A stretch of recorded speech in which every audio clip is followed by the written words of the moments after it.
પાટણની HNGUમાં NSUIનું વિરોધ પ્રદર્શન, CGAS પોર્ટલને લઈ અને યુનિવર્સિટીમાં NSUIનું વિરોધ પ્રદર્શન.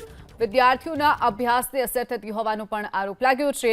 ઓનલાઈન ફોર્મમાં મેરિટ યાદીમાં પણ પારદર્શિતા સચવાતી ન હોવાનો પણ NSUIએ આરોપ લગાવ્યો છે.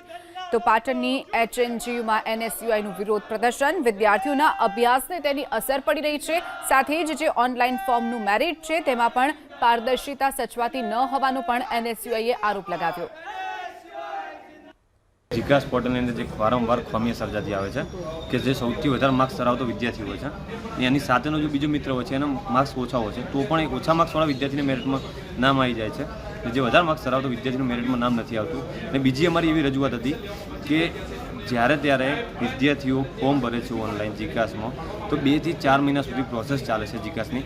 તો વિદ્યાર્થીઓ અભ્યાસથી વંચિત રહેતા હોય છે ને જ્યારે તરત જ યુનિવર્સિટી ઇન્ટરનલ ને એક્સટર્નલ ગોઠવી દેતી હોય છે તો એ વિદ્યાર્થીઓના ભવિષ્યનું શું? જીકાસ દ્વારા ઓનલાઈન પ્રવેશો ફાળવવામાં આવે છે.